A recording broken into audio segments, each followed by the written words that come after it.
And this week, we have special guest T.R.I.B.E.L.I.F.E Tin in the building.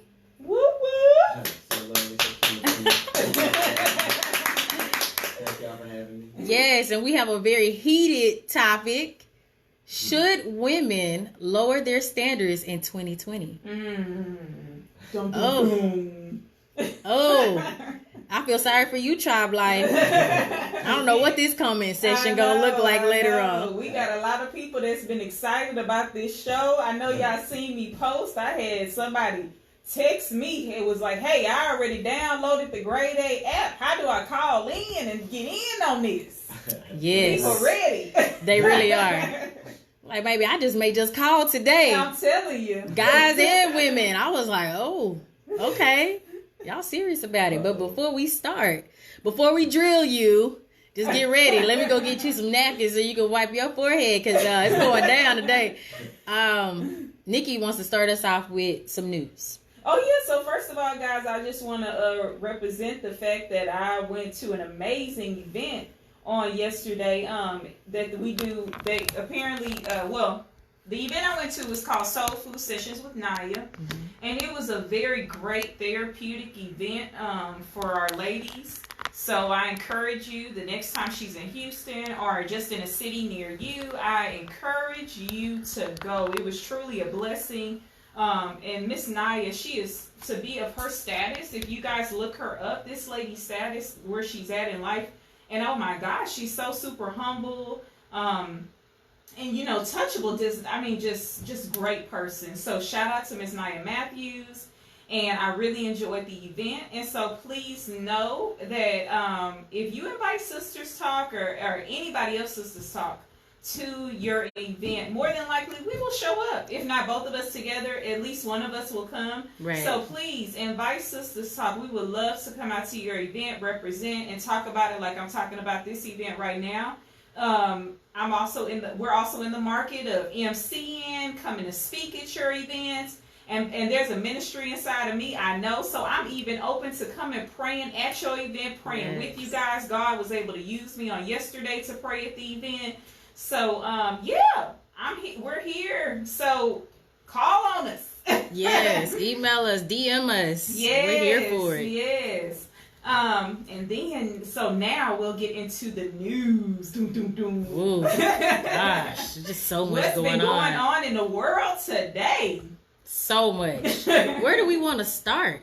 Oh, I don't know. So much. It is so much. Last week we talked about Kanye West and how he switched over. Well, I think he was always Christian, but he's now changed his rap game to Christian music, gospel music only. Yeah. So we kind of touched on that. We touched on a couple of other things. We talked about the little boy in San Antonio the week before that who was rescued from human trafficking in San Antonio. Yeah. So thank God for that. Yes, for sure. There's just been, let's rest in peace. John Witherspoon. Yes. I actually was able to see him at the Improv a few years back. Oh, wow. Yeah, maybe about 4 or 5 years ago. Yeah. He was amazing. I mean, even in his old age then, he still seemed to make everybody in there laugh. I can imagine, because he was a fool. He was, and I hate it because I was saying to myself, I want to see him perform again before he retires. Yeah. And, I think someone else passed away that was a celebrity, right? There's so much going on, y'all. I can't remember everything, but just sending prayers to him and his family. Also sending prayers to my own family. My oldest daughter, her family just lost one of their cousins, and she was really young. So definitely praying for the Gaston family, and I'm asking you guys to do the same. Okay. Diabetes is a really, really serious issue, and there's different levels to it, and so. If you guys have it, make sure you take care of yourselves, and definitely sending my love and prayers to you guys in Dallas. Yes. Mm-hmm. All right. And so I don't know, for those of you who follow me on Instagram or Facebook, if you've seen the video that I posted of our current president, Trump. He is scouting out for the African American and Black vote. So I just thought I'd let you guys know. If you are Black and you're interested, he's scouting out for your votes. Yeah. So just let me know. I posted posted a video of a real, this was a real campaign that I did see on CNN. I wish we could play the video for them to see. Oh, yeah. But if you follow me, or you can always go on my Instagram or Facebook page, Nikki Giovanni 28 on Instagram. Facebook is Nikki Seagraves. So you can go on there, look on my page, and look at the video that I am discussing, so that you can perhaps make a decision if you're black, or if you want to be one of his people to help him. Just thought I'd let you guys know. That's so weird. But speaking on going back to the people that we lost in 2019, because I kind of wanted to talk more about that. We lost a lot of people this year. A lot of people passed away, and I have people texting me right now. So tune in at 3 p.m. Right now we're going to talk about, I'm switching topics. We're going to talk about, should women lower their standards in 2020? To answer your question, you can call in whenever you like at 832-781-4903. So, sorry guys, I had to flip back. So the stars that we lost, who died in 2019, are Keith Flint. He is a screen legend. And, I guess he'll be remembered as being an actor, musician, and poet and painter. So he was a jack of all trades, and I believe it was back in January. We also have Oscar-nominated British actor Albert Finney, who also died of an illness at age 82. So he lived a full-fledged life.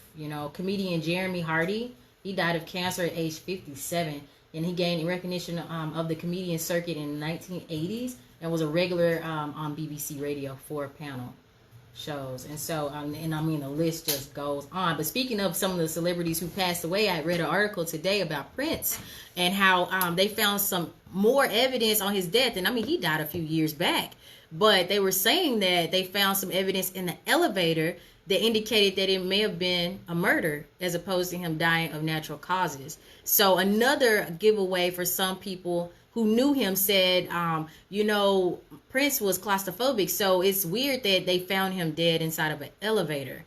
So, he didn't like to be in enclosed spaces. So I was like, wow. I stopped reading the article at that point because I was like, I don't know if this is real or fake news. But if it's real, then that's really scary. What site was it on? I don't remember what site it was. I don't have my point of reference, but I'll try to pull it up again. And I thought that was weird. Did he die in the elevator? I think they found him in the elevator. I think. I'm not sure. Somebody fact check me. Yeah, because I don't remember if he died in the elevator, but I thought they did kind of say it wasn't natural causes, though.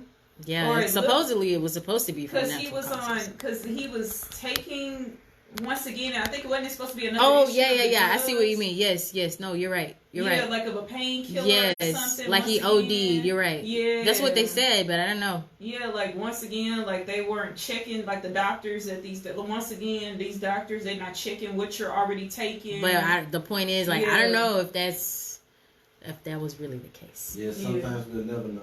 Oh yeah, you're right. You're right. Unfortunately, they don't want us to know certain things.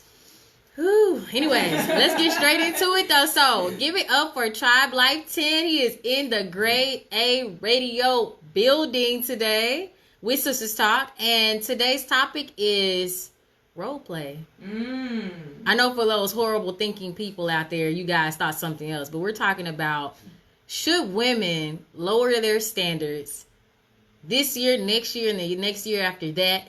Also, what do men and women want? What do you really want out of your relationships? And I think those are really key questions to ask, because a lot of people are out here dating, right? I'm married now. Nikki married. We off the market. Praise the Lord. I'm happy to be off the market. But when I was dating, it was a challenge. Dating in a really large city that you're not from, you don't know the people, you don't know if they're serious, you don't know if they're fake, you don't know if they're using, you don't know if they're psycho, are they a woman beater? You don't know until you know, until sometimes it's too late, and you can't always go off of what mommy and daddy and grandma and grandpa told you. Oh, you should date a guy like this. Oh, you should date a woman like this, because they don't know. They were dating 30, 40 years ago. Shut up. You don't know. Yeah. No, don't tell your parents to shut up. I'm saying it in my head. Have respect for them because they'll still knock you out at age 30. But, I mean, it's hard. So I'm going to turn this over. Woo. Let me go get you some napkins because you're going to need it. I'm going to turn it right on over to you because you inspired me to say, you know what? That's a really good topic. I want to know what motivated you. But before you do that, tell us a little bit about yourself. Well, I'm T.R.I.B.E.L.I.F.E Tin. T.R.I.B.E.L.I.F E Stands for the Righteously Inspired Brothers Everywhere Living in Freedom Eternally. I originate from South Carolina, Congress, Hopkins, South Carolina. I moved to Houston about 3 years ago to pursue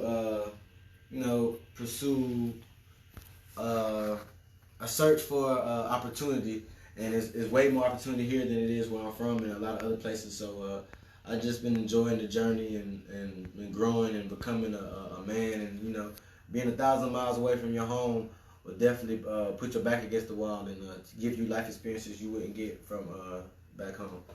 Yeah. So that's me. I'm an artist, songwriter, producer, revolutionary, aspiring activist, entrepreneur. Did I say that? Just keep going.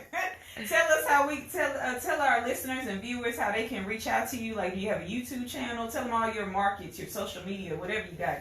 Everything, everywhere. Please follow me at T.R.I.B.E.L.I.F.E Tin. You can go to www.TRIBELIFETin.com. Find me on Facebook, T.R.I.B.E.L.I.F.E Tin. YouTube, T.R.I.B.E.L.I.F.E Tin. Anything is with T.R.I.B.E.L.I.F.E Tin, yeah. Okay. He's not kidding because I looked him up. Everything is T.R.I.B.E.L.I.F.E Tin. Yeah. Google T.R.I.B.E.L.I.F.E Tin and it'll take you to a bunch of stuff, especially my website where I got some merchandise for sale. Like some nice shirts, meaningful shirts. Like this one I have on right now. Love popping, hate dropping. Lots of love. I love it. Yeah. And you do have a really positive vibe on your page on Instagram, and I really like it. Like, it's really refreshing to see African American males out here doing something positive with themselves and promoting positivity, promoting thought, right? Would you like to tell us what T.R.I.B.E.L.I.F.E stands for? T.R.I.B.E.L.I.F.E stands for the Righteously Inspired Brothers Everywhere Living in Freedom Eternally. And basically the objective of T.R.I.B.E.L.I.F.E is to get people to live more collectively and a sense of togetherness and an extended family, as opposed to the individualistic lifestyle we live today, because everybody is for themselves and have so much dysfunction within their families, and that's not how we were or should be naturally as a people. So the best guidance of how to live your life is through nature, and naturally we're not the way we live. So I think if we return more to nature, then we'll thrive instead of just be able to survive in America. And do you think that's a really good point? My goodness, do you think that if we were to think less of a materialistic approach, how we get in our cars and we drive everywhere as opposed to just walking to the store, even if it's like right across the street, right? Or let's just say if we stayed off of our cell phones less and spent more time with people, actual people, and connecting with them. Is that kind of along the lines of what you're thinking about when you say live more of a natural life? That's along the lines. T.R.I.B.E.L.I.F.E is actually a whole lifestyle brand. Basically, it's fashion, music, economics, because the main emphasis of my journey, I wanted to be focused on group economics and what black people can do together collectively, financially, to pull ourselves out of the struggle. Because no matter what you're trying to do in life, you have to have finances to support your goals. Yeah. Because eventually I want to have a community that has strict guidelines of living in that community, as far as each person has to contribute to this community, like whether it's agriculturally or financial. Well, it's all going to be financial, but basically I have to develop more thought into it so I can lay it down for you better. Got it. Okay. Eventually, I will have a community where people thrive together, as opposed to everybody for themselves type mindset. Okay, I get it. I mean, get it too. And that's gonna be a journey too, because it's funny. I was just talking to my oldest daughter about that, and I was saying how how a lot of people, they either become millionaires or eventually they move up into the billionaire status. And in the people that are left behind, me included, it was like feeling like, oh wow, they just left us. Like, they don't even pick up the phone anymore. And it's not. I can see it from both sides, right? Yeah. I can see it from the stance that, okay, I'm elevating right now and I'm focused and I have to get this stuff done so I can leave this for my generations. But at the same time, I should never forget to give back. Yeah. Right? And a lot of people, they go and they don't look back. Yeah. And a lot of people are told when they get there, don't look back. Mm-hmm. Go and keep on going and only worry about yourself and your kids. What would be your take on that? My take on that? Mm-hmm. Oh, that's just selfishness, and I think people like that will never for you in the first place, and really they should be X'd out first, because I'm not just like a peaceful person who's no to violence. I believe that violence is warranted in certain instances. As far as like I believe in, just like no matter what your religious beliefs are, in your book of indoctrination, it's probably gonna talk about God commissioning certain people to be murdered, and certain people to be killed, because it is righteous murders, and some of these people, they really have to get X'd out. As far as like the people who are selfish and so you're thinking more like the Purge. I ain't gonna say that. Because that's you giving me the Purge vibe. Go kill people. I'm just saying. I was just saying, let's clear that up. Yeah, I ain't telling people go kill people, but whatever happens to some of these people with their nose in the air, that they deserve it. But I don't like. I think a lot of people think it, but they'll never say it. You know what I'm trying to say? And then there's a lot of people who would actually do what you just said, which I won't repeat, and not think twice about it. So it takes all kinds. Yeah, don't go kill nobody. I'm just saying. Yes, we're all about peace at Sistas Talk. If a selfish billionaire crashes tomorrow, I won't have no sympathy for him. I can't agree. I look at it from both sides, because that billionaire may not be a selfish person. They may just be somebody that grew into the money, meaning they were just lineage to the money. They themselves may not be selfish at all. Yeah, they may be the ones that are. Yeah, I got you. You cleared it up for me. Yeah, I probably said that the wrong way. I'm sorry. No, it's okay. But yeah, so then T.R.I.B.E.L.I.F.E stands for, say it again, for people who just came on. The righteously inspired brothers everywhere living in freedom eternally. Okay, and how long has your organization, company, been going? How long has it been thriving? Well, I first started speaking on T.R.I.B.E.L.I.F.E and developing the idea of T.R.I.B.E.L.I.F.E around 2010, I would say. Okay. I would say it was around 2010. I was a part of a group called Stackhouse, and we kind of disbanded. So I started focusing on my own ventures individually as a person, and what I could do to help the people around me.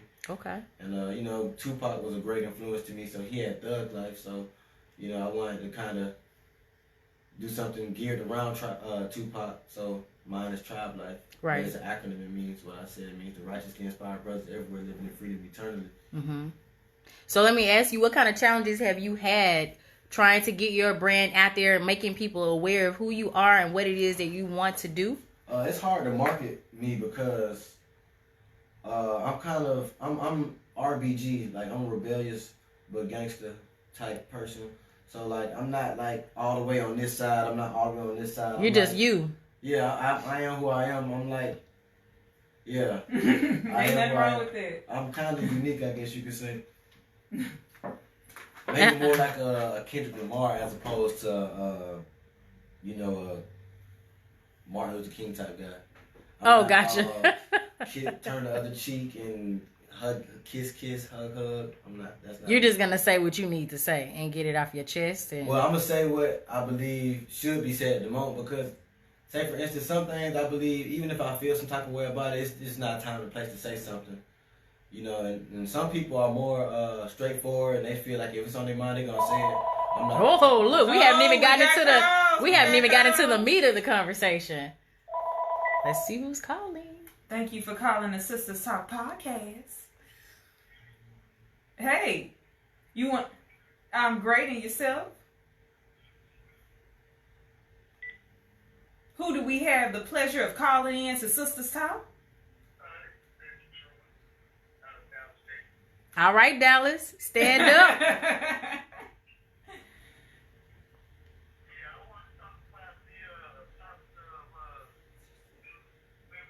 Pretty close. All right, so let's talk about it.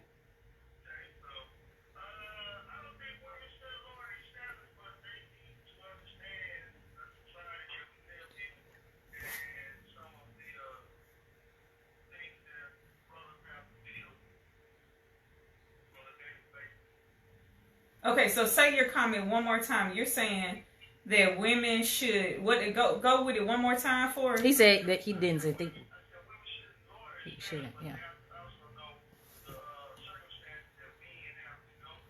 Okay.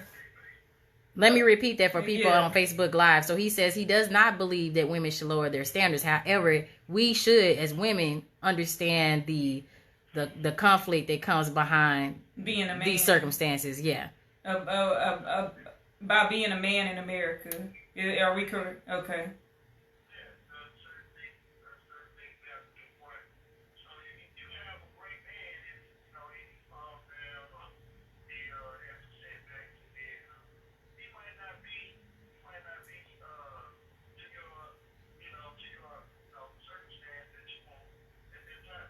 Right. At the particular time. That's key phrase right there. So for people on Facebook that can't hear, he's saying that sometimes, women want you to be in a certain place in your life. They want you to be a certain financial setting or, things like that. And you may not be there today, but that doesn't mean you won't be there tomorrow or next year or in the next 5 years. Yeah. So we definitely appreciate the call, and we definitely can agree with what you're saying. We definitely can agree with what you're saying. All right. Thank you so much for calling in. All right. Thanks. From Dallas, all the way from my town. All right. But what he said was so real. But what is your take on that, Tribe Life? Well, first of all, every relationship is depending on the specific situation those two people are having. So what works for the lion isn't going to work for the gorilla. And they both are kings of the jungle. So good point. Yeah. Wow. So it's all about perspective and perception, and your perception of life determines what you view as valuable. So it's gonna be people who view monetary things as valuable. It's gonna be people who appreciate more spiritual type traits. So a lot of people, especially in my generation and the younger generations, are more focused on financial things and monetary things, and the basis of my thoughts on this topic come from articles I had seen about the lack of economically attractive men on the market for women. And my feelings towards that is sometimes I do believe that in certain instances a woman has to lower her standards in certain instances to achieve true love, because if you just out here searching for a guy who has as much money as you have, then you're probably not going to find somebody, because you're not looking for love. You're looking for finances other than love in the first place, and y'all relationship wasn't built on a solid cornerstone. That's my beliefs. No, to me, you make a solid point. In some ways, all of us compromise, and depending on who we're with. Yeah. Some of us. Yeah, I don't know if I necessarily would call it lowering your standards, though. Even that's just my take on it. Like, I don't know if it's necessarily you lowering your standards by saying, that you're gonna date only a certain type of person. But I do believe in building together. I do believe that I just don't want to say necessarily that you're lowering your standards. I do definitely believe in building together. That you may not necessarily find somebody who's already got it all together. Yeah. I think what it is, I don't think necessarily. I think what it is that so many people, unfortunately, just flat out need to get out of a dream world. Yeah. Some people are living in a dream world to me. And they're, no, you're not going to find Mr. Perfect, but who do you have? Who have you met? Who are you dating? Who does scratch your funny, who itches, scratches your funny bone? Who you see the potential, But see, you're looking at it from a humble standpoint. Like, what about these females that's out here making $250,000 a year by themselves? They're not looking. No, and that's. They're looking at more than just that, because for them in their lives, they're looking at materialistic things. They're looking at a guy that can buy them a Ferrari. They're looking for a guy who can take them to Dubai, or forget Dubai. That's low on their grade. Polynesia. You know what I mean? Yeah. Like, they're looking for somebody that's gonna be able to buy them a $500,000 home, and that's just for them to get away in. And honestly, and in a way, I think it just depends, because I think even if you're at that status and you're making $250 a year or whatever.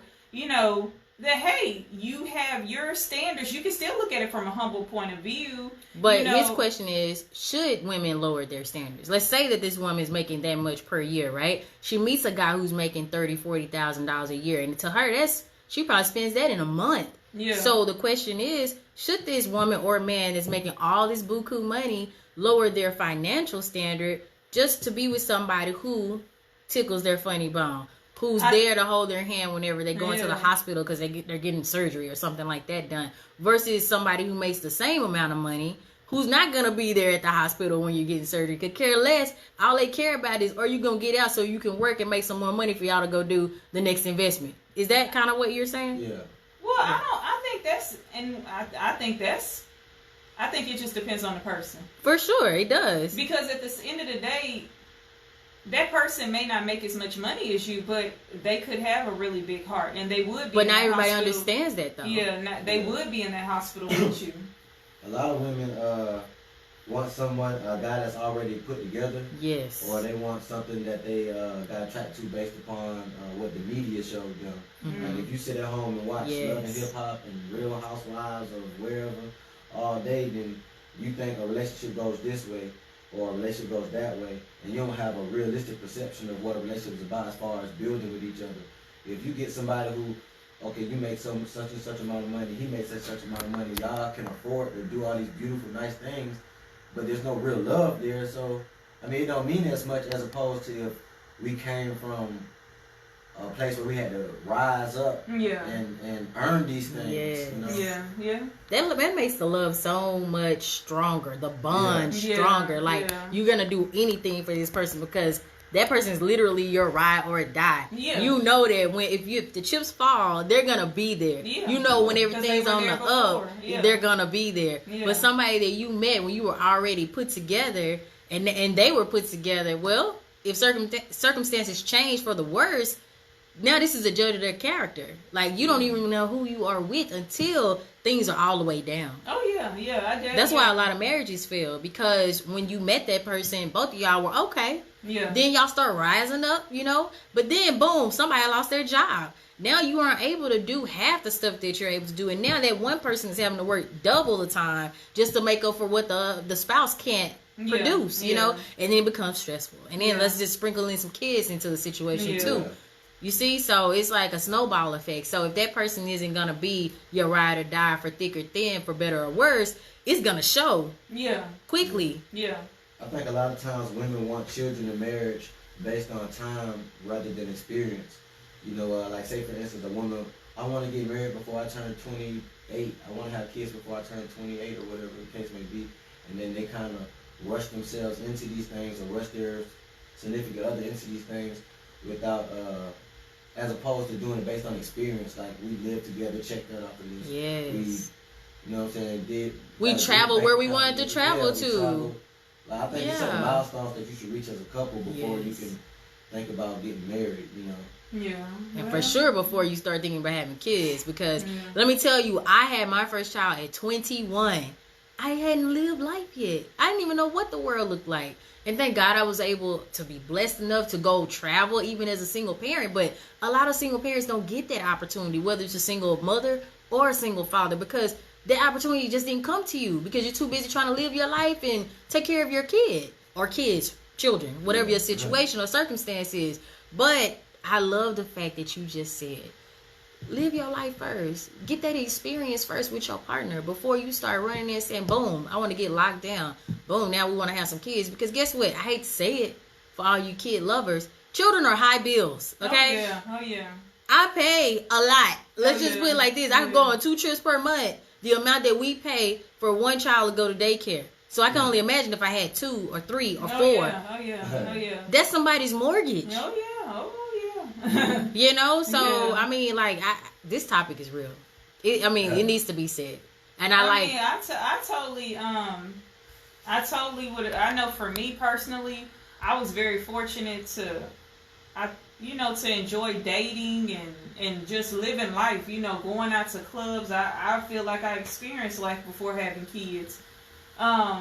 So I can say that I was very blessed in that department. And then even when I did get with my husband, we were just dating. He didn't make it a big deal about me still going out and things like that. So Yeah. I feel pretty fortunate that I did get to enjoy life before children. Because the children, the after children life is totally different, y'all. It can be for some. It depends on the person. It's Yeah. just how, it just depends on the people. You got to think now a little differently about certain things you do before you do it. Some of us don't. And that's, that's a whole nother topic for another story, for another segment. But going back to what you said, I think it's essential. I feel like we've gotten so far away from that too. I feel like I know a lot of my friends, they wanted to be married before age 28 or 30. It's like, oh, if you get married at 30, girl, you pushing it. Oh, I need to hurry up and have my kids before 35. You know what I mean? Yeah. It's just like, you should never put a timeline on love, period. Yeah. When you start rushing yourself, you start making all kind of mistakes. Oh, yeah. I'm telling you, from my own experience, when I started rushing, said, you know what? I need a father figure for Jada right now, right here in this city. When I started doing it, I started meeting all kind of crazies. So that's when I backed up and said, oh, Lord, no, I'm stopped looking. And then that's when I met my husband. So it really literally worked just like that. Yeah. So when I was searching, I was attracting everything. I mean, the scum of the earth, the best thing on sliced bread until you opened it up and see, it's molded. You know what I mean? Like, you just never know what you're going to get. So that's why I said to one of my friends a couple of weeks ago, dating is not easy. And you really do have to know yourself. You cannot rush, like you said. And you got to you just got to love yourself first. Yeah. When you start loving you, all that greatness starts attracting. What you need starts attracting itself to you. Mm-hmm. But it's a process. Oh, yeah, for sure. Dating definitely not easy. And I was in a relationship from 16 to 26. And, you're three different people from 16 to 26. Your young, wild, adolescent self. Mm-hmm. Then, from about 19 to about 23, you starting to... I became enlightened when I was 19. I learned a lot of stuff, and my whole perception of life itself changed when I was 19. So from about 19 to 23, I was a different person, learning different things, preparing myself for my next step in my journey. Then from 24, 25, you realize, okay, I'm getting closer to 30, it's that time. So I was three different people within that relationship, and eventually we grew apart from each other. But now being on the dating market and trying to, meet women, it's like, I ain't really had to do this since I was in school. Right. So I'm still trying to learn how. I offer to take women, places to eat and stuff like that, go to different events and stuff like that. But it's hard because there's so many weirdos out here. Oh, it is. Seriously, I know. And I'm genuinely, a nice person, a kind person, or whatever you want to call it. But female be kind of standoffish towards me sometimes because they don't know if I'm the next crazy or the next creep. And I didn't even know that calling a woman queen was a bad thing to some people. I seen a whole thread of posts about women going on about how they hate when guys call them queen because they think they're gonna queen their way into to their parents. Yeah. And I call women that I feel deserve that title queen, and I did not know that. Oh, men use everything. Come on now. I didn't know there was slime balls out there really doing it. Yes. Yeah. Yes, to the fullest, to the max. They will fool you for a whole year before a surprise, I'm crazy, comes out. I'm telling you. And in Houston, it's so big, too, so you can literally have 3 or 4 different lives, and nobody would ever know. I'm telling you, I've seen it. I've seen it with my own 2 eyes. It's crazy out here. Yeah. It's so many people. So are you inclusive with your dating? Do you date outside of your race, or do you date outside of your beliefs, or is it too personal? So okay. I definitely don't date white women. Nothing against white women, to each his own. But do you think that could ever change in the future? I'm not attracted to white women. Oh. Nothing against white women, but I'm just not attracted to white women. Spanish women, maybe, depending on their mindset, I guess, because I believe that most people other than white people came from common ancestors, so I can do that. But white people or white women, I'm just not attracted to white women.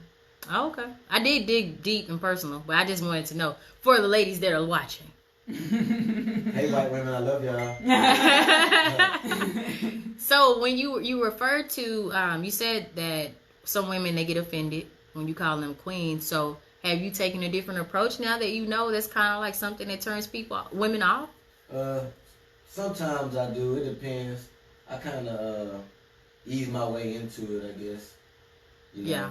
Kind of see what kind of person that person is, and because I mean, it's not that much variation in people in general, you know, because we all were influenced by the majority of the same stuff.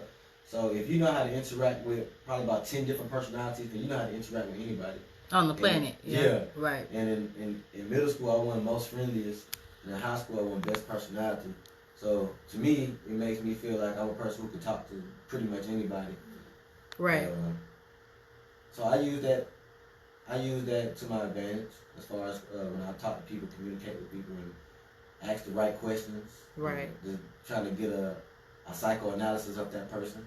So that brings me to my next question. Do you believe women should lower their standards in 2020? Depending on what your standards are, yes. Because some women are too superficial and stuck on stupid, hoping that they're going to get what they seen on TV or what their homegirl got or what their mom got. You know, like, I'm glad you had a father, but you might not find a man that's just like your father. You might have to I'm not saying settle for scum. I'm not saying settle for less when I say lower your standards. But you know that's what people think when they hear that or when they read that, right? Yeah. So to put it in perspective, I'm not saying settle for less. I'm saying lower your standards as in I go on the car lot and I came on the car lot to get a Mercedes-Benz, but I know deep in my heart I can't afford a Mercedes-Benz. Got it. But I want it. So I'm going to lower my standards a little bit right now so I can get a Infinity or something. I don't know. Yeah. But do you realize a lot of women, or since you only date black women, I'll be more specific. There's so many black women that are single here in Houston that are extremely successful. But it's because they're waiting to save up for their Mercedes-Benz. Yeah. You know what I'm saying? Yeah. It's true. I don't know if that's sad or not, but I know a lot of lonely women right now. And then you know we know women who saved up for that Mercedes Benz. They saved up for that Lexus and they got it. So it's like, in a sense, it's like, do you lower your standards or do you just keep saving up? Do you keep waiting? Do you? But keep are they praying? happy? That's the question. They're happy when they get it.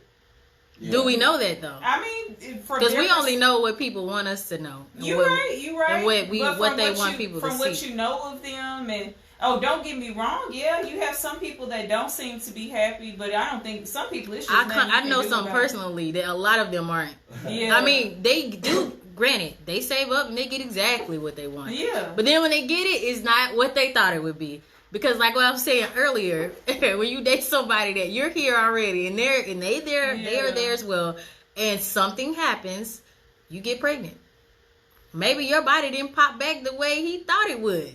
You see where I'm going? And he goes out and finds something else. Yeah. Even if it's temporary, but you're no longer happy because guess what? That trust that you had for that person, it'll never go back to the way it was initially. You know how when you date somebody for the first time and you just, oh my God, you have this strong attraction, this bond, this trust that you feel is unbreakable until they break it. And then it's like you still want to try to continue on, but then in the back of your head, you're thinking, what if they're still, or what if they did, you know how women are. Yeah. We know how we're constantly thinking of something. Even when our dude's not doing anything, we're still speculating, oh, well, why is he looking at her like that? Yeah. Or why, you get what I'm saying? So... you can get the Mercedes, but look on the inside. Is it smooth leather seats or is it ripped up? Is it cracked because the sun been shining on it for so long? I mean, it's just these are things that we have to. I never take things at face value. That's where I'm going with this. And so, like, we might see people and they appear as happy as I don't know what, and as soon as they get home, they're getting knocked out. Yeah. Yes. I know people like that too. I mean, yeah, that's definitely true. That's definitely true. Well, their sex life messed up because they got this millionaire who somebody had said something about broke dudes do it to you better than rich. We are a censored podcast. I ain't saying no. I'm kidding. Okay. Yeah. But I think, I don't know. To me, though, sex, that's a whole nother subject too, because I feel like. But it's a part of the relationship. Yeah. But I feel like. If you two are, if there's real love there, I don't care about what type of money there is. if there is real love there, and you guys really want the same thing, which is to make this relationship work, I feel like you can talk about it. You can talk about what you want to go down in the bedroom. You should be able to talk about, hey, but when you cut that corner, that ain't doing nothing. But when you making a certain amount of money, the rules change though. You know what I'm saying? See, that's a problem, I guess, for me, and I guess that's why God never put me in them certain positions. It's like, yeah, because the conditions change, don't they? Like, I don't think all three of us would be the same. We would morally maybe be the same if we were billionaires tomorrow. Let's just hypothetically say. But that's between the time of today and tomorrow. But over time, our taste is gonna change. Yeah. The things that we obsess about is gonna change. The things that we focus on, like, do you agree or disagree? I don't know. Jump in. It depended on the person. It does. Yeah. Like, say for instance, Lil Boosie, he got a lot of money, but he still like ratchet women. It's a lot of. But compared to, what's his name? What's that man's name? He's a billionaire. I think it depends too. Like you say, it depends on what you've been exposed to on your journey to the top. Yeah. Like you say, it's different. I'm very confident to the person who was born in a certain amount of money versus people who grew into this. Yeah. And then you have some people that have always been taught like a sense of humbleness. Like our people, like what we have, Prince, they just married old girl who played on Suits. I have no idea. I don't even watch TV. Yeah, okay. Me either. Well, I'm talking about like royalty, like the people who are like queens and all that, and you know, in England or whatever. Like that guy, you know, those people seem to be pretty humble, which I think it has to do with the fact that they grew up in a surrounding where they were taught to give and volunteer a lot. It's just, I think all that just depends on the person. I do feel like if you do for sure like have a certain status of money, you're in a certain status in your career, then maybe you definitely want to be careful on who you're dating because you don't know who could be trying to take advantage of you. His name is Brian Allen. I could not think of that man's name. He's actually in a lawsuit with Comcast. Oh yeah. I'll talk about that later. I meant to talk about that in the news, but keep going. Sorry. No, go ahead. Well, what about him? What were you? My point was that if you're somebody of his status, right? I'm pretty sure that growing up, if he didn't grow into money, because I don't know his backdrop, that he's changed multiple times. You know how you said you changed 3 times between the age 16 to 26 or something like that. He's like a chameleon at this point. Like he's probably changed so many times, it's unreal. And the things that he never thought that he would enjoy, he's enjoying because of, I hate to say, but money changes a lot.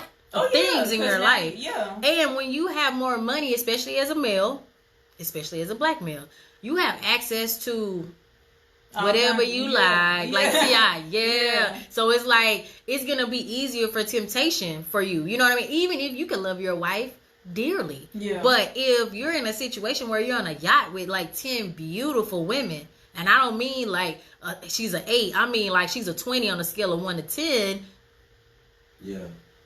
So once again, that does go back to our topic of discussion today. Should women lower their standards? Should you just accept the fact? Because we have seen people like Cardi B, you know, make statements saying that, hey, everybody cheats. Should you lower your standard and accept that? The fact it's that funny this man you cheated. asked that because I was just sitting in a room and I said I'd rather take a rich asshole over a broke asshole if I'm gonna be left with an asshole. Yeah. But the real me is just not gonna be with any one of them. Yeah. You know, I'd rather be by myself. You'd rather take the rich asshole. This was me speaking hypothetically, but in reality, I would just be alone. So that would be my answer. You would rather take the rich asshole than the broke asshole. If I gotta deal with an asshole, you might as well take the greater of the evil. I don't know. I'd rather have the broke asshole because the rich asshole, they're gonna be able to do all type of powerful, manipulative type things. True, but I'm still gonna be able to fly away to a different country if I don't want to see them. Yeah, that's how I'm looking. Like I'm gonna get my perks too. If you're gonna be an asshole to me, I'm gonna get what I need and want out of it, and then leave. Like, you know, that's how I was thinking. But the real me, who I really am, I'm just gonna be by myself. Yeah, I'm not dealing with that. Yeah, definitely. I'm not dealing with that. Never settle for less. No. But sometimes you might have to. You know, I usually like, say for instance for dudes, you might have a preference. Sometimes you might not be able to get your preference. Right. You might have to, I ain't saying settle for less, but you might have to, you know, Lower those standards. Yeah, resort to something else. Like I said, you came on a lot to get that Benz, you might gotta pull off in the BMW. But what I think is so important to know about all of this is if you're lowering your standard, you shouldn't get with somebody that you know you're not attracted to. You know you're not vibing with, but you're just being with them just to be with somebody because now you're manipulating and using the other person. So there is a difference. But I think what comes to my mind when you say this is when you say lower standards, maybe you'll get with a girl who she may not be making as much money as your last female that you were with, but she can cook, she cleans, and she loves you. And you know that for a fact. So you lowered your standard on one aspect, but you gained three different aspects out of her that you didn't get out of the last relationship. So in a sense, you're winning. You know? And that's what I was kind of thinking too as we were sitting here talking. That's what I was kind of thinking too. Like I said earlier, like for one, I feel like men and women, there are some people out here who are living in this dream world. So yeah, let's be realistic here. But at the same time too, to say like to what you said about how everything fell into place for you.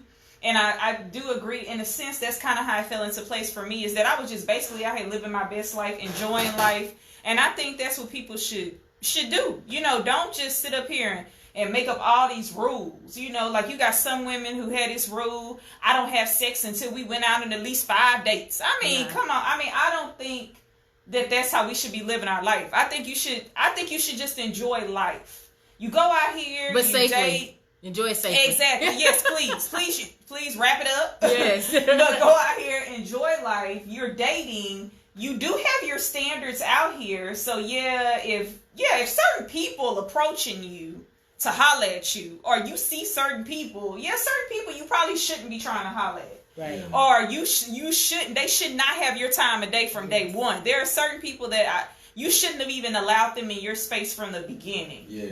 But you seen something about a certain individual to where, hey, let's go out on a date. Let's just see how things go. Yeah, you want to catch a movie together. Mm-hmm. We catch a movie together. We vibing off each other. And then, like you say, hey, yeah, there are certain things that I had on my list that you may not have, but you do have. But the good is outweighing the bad, as the old folks would say. Yeah, exactly. And you know what I'm saying? Then, hey, okay, we can keep going, seeing how this goes. But should we stop dating because now I know that your credit score is not a 700? I know, right? That's a tough one. And the next question is, should I stop dating you because you can't take me to the finest restaurants? Ocean Inn. There we go. Like what? Grand Lux is on the lower end of things, but still, it's like, should I not date him because he can't afford to take me to these places? Yeah, because this is where it really gets down and dirty at when we bring up this subject. Mm-hmm. Should I lower my standards? Because I really think that's where it's at. Don't get me wrong. You got some people that's checking off their list, you know, and checking it twice. Yep. You know. But it's like, at the end of the day, if you're being a realistic person and you're really allowing yourself to get to know somebody so that you really can give yourself a fair shot at happiness one day, like, this is where it really comes in at, I think, on lowering your standards. You know, for realistic people out here. We're not talking about you people living in a dream world, I think. But the sad part is they don't know that they're living in a dream world. Some people don't. You're right. You're right. It's like, but what do you do? Like, if I realize now, we've gotten to know each other and I'm really feeling you, but you do got kids, and maybe that's a deal breaker for me. Like, maybe I really... What's your take on that? Yeah. What about that? By kids? By kids? Is that what you... Yeah. I mean, I've dated women with kids. I mean, it's hard to not date women with kids. Yeah, it is. Once you reach a certain age. Yeah. Especially, But, I mean, I don't have kids, so... My thing Diamond in the rough, y'all. Anyway. I know, right?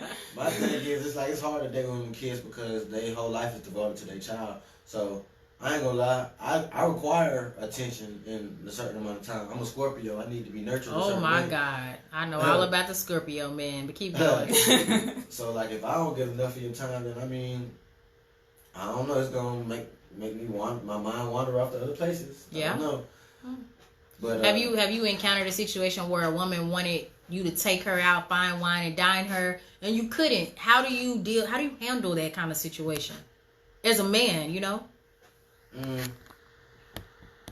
I don't know. I mean, I ain't really had nobody who wanted to do like nothing too extravagant. Like, I did go to Papa Do's one time with this one female, and it did hit me for about 130.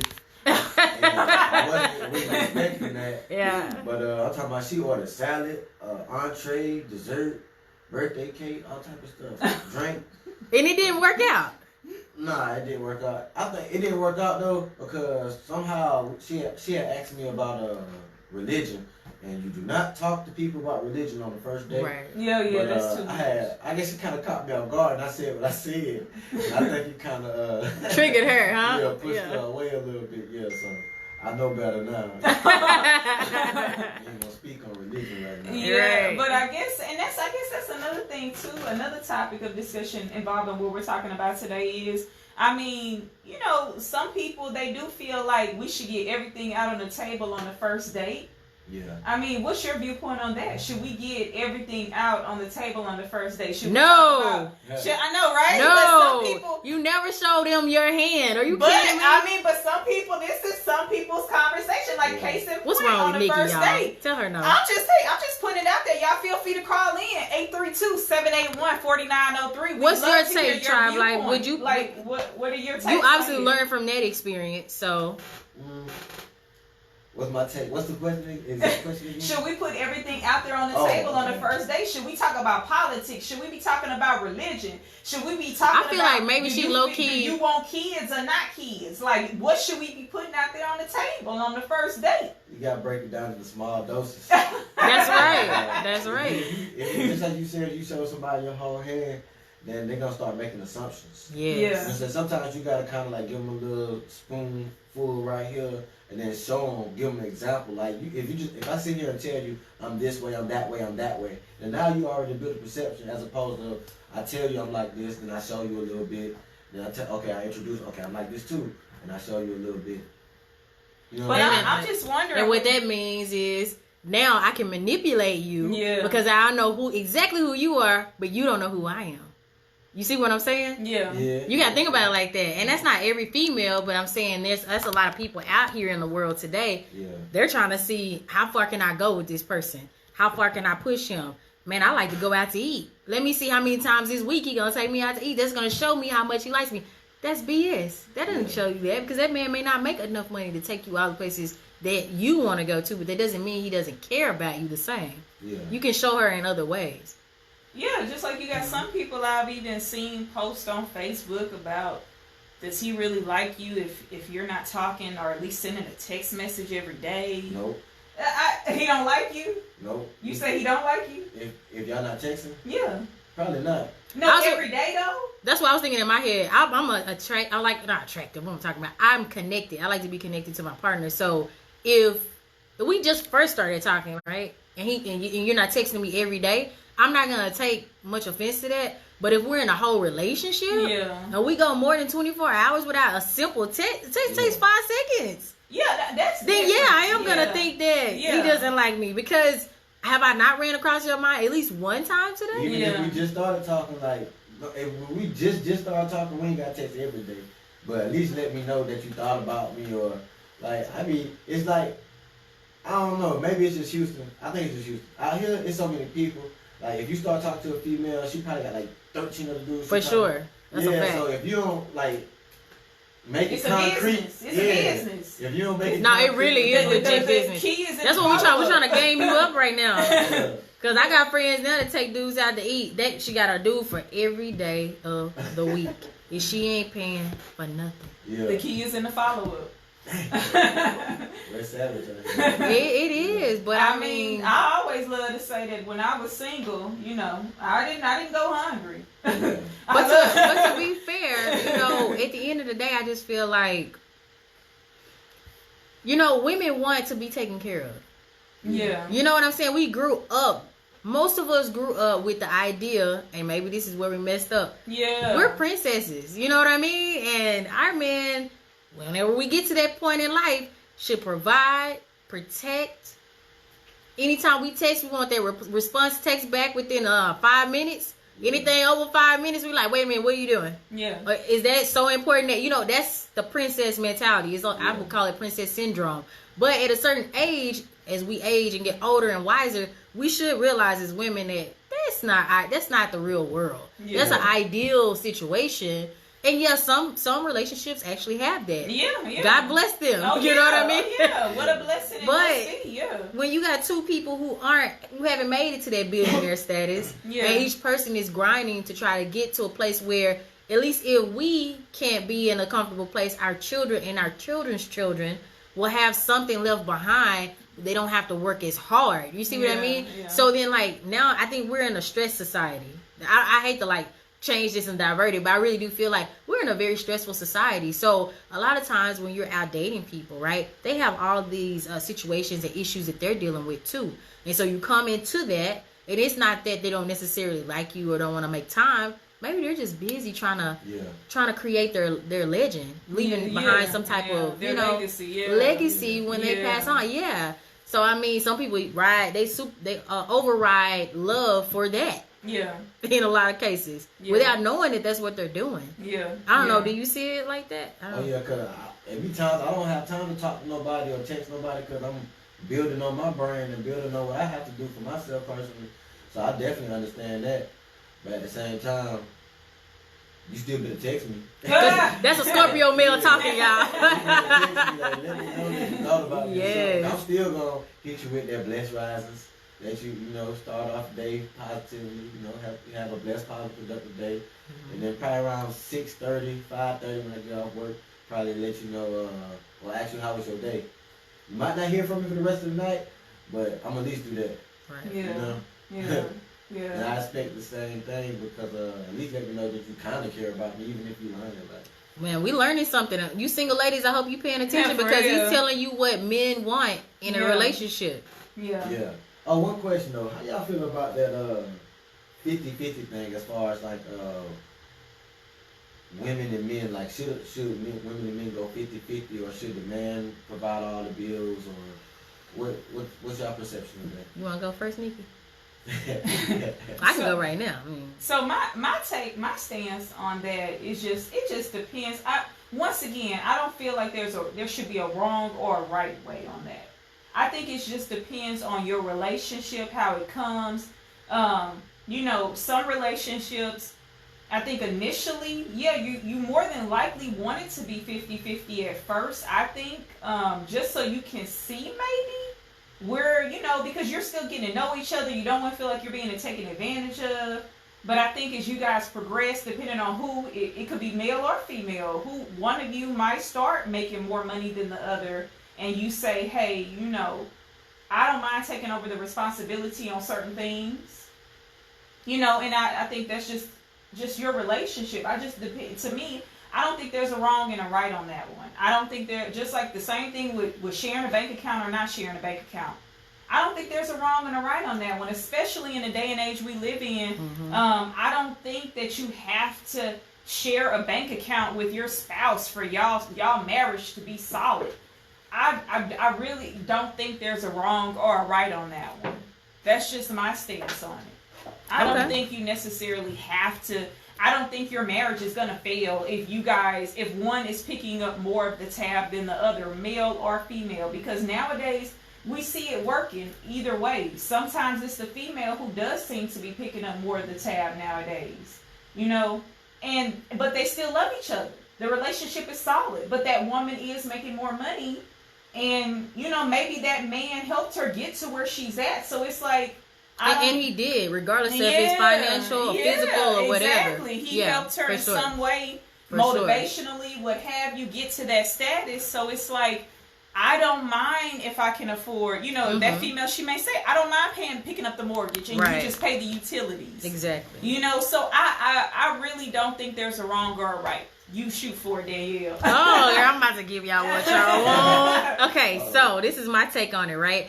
If I'm dating a man, which I'm not because I'm married, put that out there again, but if I was dating, when I was single, I expected the guy to pay for at least the first 5 dates. Yeah. Solid 5, because if we've gone on 5 dates, I've known you at least for about a month and a half, 2 months, something like that, depending on how busy our schedules are. If he does that, it shows me that he's interested, he wants me, and okay, we can work with that. Yeah. So then the rest of it is me breaking down his psyche, trying to see what is his moral compass, how was he raised, and what it is that he exactly wants from me. So the longer I make him wait, 90-day rule and more, then I can see who he really is. Because some men are extremely anxious, and it's like they don't have time to wait. So they're going to eventually start saying, hey, you getting the tab on this? If they're turned out by the fact that you're not sleeping with them. But if it's a man who's looking for you for more than that, then he doesn't mind picking up the tab. Yeah. And then I'll surprise him on the 6th time and pick up the tab then. Because it's not about what can you do for me. I just want to see who you really are, if that makes any sense. Mm-hmm. And you're not going to know after 6 dates. But at least you know that this man is consistent. He's consistent until he gets what he wants. You know what I mean? Yeah. So, okay, now moving on into marriage. So, if you're married or you're in a relationship, long-term relationship with somebody, I feel as if when it comes down to spending money, my money is your money. Your money's mine. So it doesn't matter if I grab the tab today, you grab the tab tomorrow, or I grab it 5 times this week, you grab it 3. I know that our money is going into the same things within our household. Yeah. So I'm not going to trip over something like that. But if I'm dating and I'm single, most of the time he's going to pick up the tab because I need to know, can he provide for me and can he provide for my kid? Or now kids with an S. And my husband can, so thank God for that. But I'm just saying that a lot of women, though, we count men out, we count women out, whatever your situation is, because they can't financially meet our goals at that moment. I like what Truett said when he called in, at that moment, but you don't know how things will change, in the future. So, that saying, stay down. I mean, you should know whether or not this person is valuable enough for you to stay down with them or not. And if not, move on. Yeah. If you see some value in that person and you can't see why they're making the decision that they're making right now, help them grow. That's what every human on this planet is for, is to help each other grow. But that's my take on it. I'm going to give it back to y'all. My mama used to always say, anything worth having is worth working for, so I definitely understand that. But as far as the 50-50 thing, there's a lot of women who was arguing with me on Facebook and, different social media platforms about... He looks so sad, too. Talking about a man's supposed to handle all the bills and whoop the whoop. And I'm thinking, like, what is wrong with you? It's 2020. Yeah, it's for real. It's a new day and age. You can't play by the same rules that your grandparents played. Yeah, real talk. Yeah, life is about constant growth. You gotta adjust and grow with life. And if you still using same principles and lessons that your parents and your grandparents lived upon, it's not gonna work. Like, I mean, don't get me wrong. You can find a dude who gonna pay all the bills and whoop the whoop. And I don't know what you're supposed to be doing with your money. I hope you're saving it. Spending it. For real. They're spending it. What you gonna do when it Right. But my perspective, if I'm in a relationship, I believe that, okay, if we living together, we have a household income. Mm-hmm. So it 50-50 is gonna be 100%.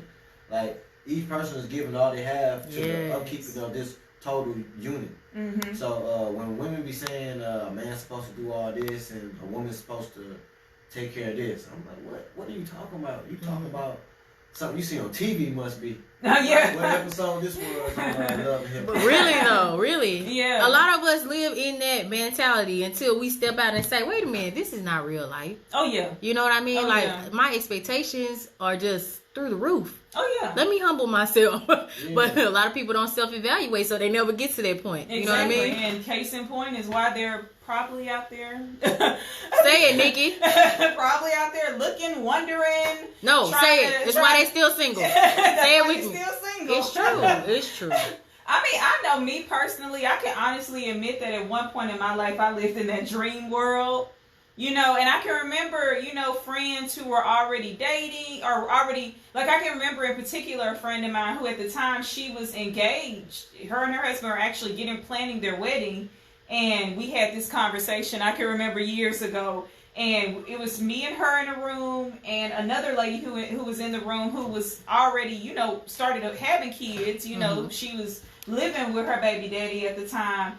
And they were like, they basically made me feel like I was crazy. Because I was like, well, if he can't take care of everything, then why we, and at the time, that was when me and my husband, we were, we were together, and at the time we were living together. And so I just felt like if he can't take care of everything, but they were like basically letting me know that you never know what life could bring. He could lose his job, anything. Oh, absolutely. What does that mean, Nikki? You gonna leave him? And I'm like, that's not gonna happen. Listen, most women will. Yeah, but I was living in my dream world, and I was like, oh, that's not gonna happen. Yes. He's gonna find a way, make a way. Yes. That's why I married him. Right. And not everybody's that optimistic though. But at the time, I didn't realize that yes, it doesn't matter how much he finds a way, make a way, but life happens. It does, and the roles get switched. Mm-hmm. And which God did allow this situation to happen. Right. Where he was on his journey as an entrepreneur. As we all know, entrepreneurs out there, you on this journey and the chips ain't falling like you like them to fall. Mm-hmm. And in my situation, he already had, a couple of kids. Mm-hmm. So some money that was coming in, as it was coming in, he had to, throw at the kids to keep them fed. Mm-hmm. And it was like I had to understand in that point that, hey, I didn't like it at the time, that it was some things I had to pick up that I didn't want to pick up. Right. I had to bite my tongue and swallow my pride and realize that this is real life. And I had to really think about, do I really love him? Do I really want to stay? And obviously I did realize that I really loved him and I really wanted to stay. So, okay, this is what I got to do. I got to put on my big girl panties. Mm-hmm. So, I mean, I don't know, y'all. That's good. I mean, I'm glad you shared that with people because somebody can take something away from that. Yeah, you know what I mean? Yeah, because and in the beginning though, I totally and when I answered that question initially, I wasn't thinking about dating because you've been with somebody for so long. Yeah, exactly. Like you said, dating. Yes, initially when we're dating, I need to at least mostly see you picking up the tab. I'm telling you have to, because look. Because that's how it was for me and my husband. We were dating. Yeah. Women are spoiled. Yeah, that's mostly the bottom line. We were spoiled, rotten by our parents, by our dads especially, or we didn't have our dad, our granddad, our uncle, somebody, some males in our family spoiled us rotten. So it's your job to pick up the tab. Yeah, and see me personally, I wasn't raised in a household with my dad. And I did not have a male figure in my life to even show me this example. So all I had was TV. Mm-hmm. All I had was the Huxtables to ruin my perspective. I hear a lot of people say that too. That's all I had was TV to ruin my perspective and me thinking that I was supposed to get this man to spoil me. Yeah. And if you were not gonna you still need that man to spoil you. Let me speak. Let me stop Nikki. Nikki going down a rabbit hole, y'all. We need our men to spoil us, wine us, and dine us when they can. Yeah, for sure. But I did not know. So I was living in this world where you're supposed to pick up the tab on everything. And I wasn't thinking like on that mindset, like I wasn't realizing that, sometimes it's okay if nothing else for me to pay for my ticket and you pay for your ticket. Yes. Something simple as that. Like how often would you pick up a tab if you're dating a chick, you just got to know her, y'all gone out for 5 dates. How many times out of that 5 do you expect to pay? The majority of the time. I mean, if she offers to pay, then it's cool. But if I offer to go somewhere, then most likely I already know that I'm paying for it. Got it. So I'm not really too stingy, but I ain't gonna lie. Sometimes I be like I do everything myself. So I have to invest in. You have to budget. Yeah. So sometimes I might not be able to get it. If you want to do this, what's up? You get a couple bucks. Exactly. You know. But like, could you do a trade off? Like, if the chick knows how to like lock your hair, for instance. Then maybe she never has to pay for lunch. I'm kidding. Because she can lock your hair for free. You give her free lunch. Barter system. No? Okay, never mind. I don't know, maybe. I don't mind buying like food and stuff like that. Like gifts. Yeah, food is really life. A big gift person. Okay. Like I don't celebrate holidays, Christmas, none of that. So that's probably gonna turn off a lot of women, but okay. It is what it is. Hey, but you will buy a gift every now and then, not just for that reason, right? I give you money or food. Like, they'll take the money all day. This is H-Town, baby. Yeah, they're like, he gonna give money. No, I'm kidding. Me going to the store. I grew up in a single parent household. It was just me and my mama. And my mama picky. Like I could never buy my mama no gift. She always said, "Just give me some money." And I go. She liked to shop. She wanted to go buy what she wanted. So I'm not buying a woman no gift. Right. She gonna get some money. Or she gonna get some food. Okay. And that's all we want. Yeah. That's all we want out of life. This man gets us. Listen, food is life. My husband knows that. When I get mad, he cooks for me. And then I'm happy within seconds. It's horrible. Okay, but I think that's interesting that you said that. A lot of men don't even know that. You know that?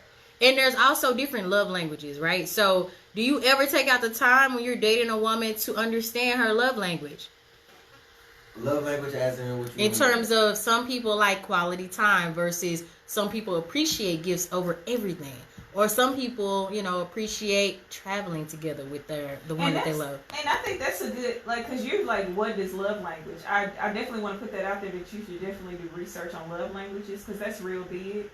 I learned it after I got married. But that's something to know, like, real big to help you be ahead of the game as you're dating and when you do settle down with somebody.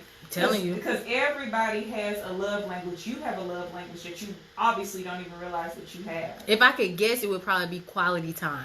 Is that right? Yeah, listening and understanding. If you can just sit there and listen to me and let me get all this off my chest and actually have something to say that's constructive, then that's all I really want. Like, some women that sit there and listen to you and they don't really got nothing to say. Like, I hate that. Like, I done gave you my whole life story. Nothing to say. You like, I want to engage in a real authentic conversation here. Yeah. So I understand from that. So you're a sapiosexual, and what that means is you already know what it means. Yeah. Ah, intellectual, man. That's what I'm attracted to. Conversation of being able to talk about things from different standpoints. Like, even if we don't feel the same way, we can agree to disagree. Like, some people, like, it's their way the highway. Like, they're not good with arguing or disagreeing, or they're not good with being wrong. Some people don't never want to be wrong. I'm not that type of person. I don't mind being wrong. If I'm wrong, please correct me and show me how I was wrong. Like,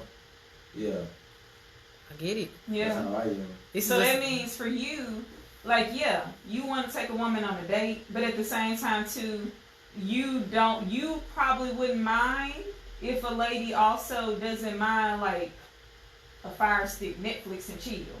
Like, where are you on that? Yeah. If that's what you want to do, we can do that. But to be real, I'm really not a big TV person at all. Like, I watch documentaries and YouTube videos and listen to music. Like, but what if that chick is not into any of that? But you like her. But you like a conversation. But you like her conversation. When y'all talk, when y'all do have y'all one-on-one time, y'all have great conversation. That wouldn't be enough? Nah, she don't have to love music just as much as I love music. Okay. I mean, she don't got to.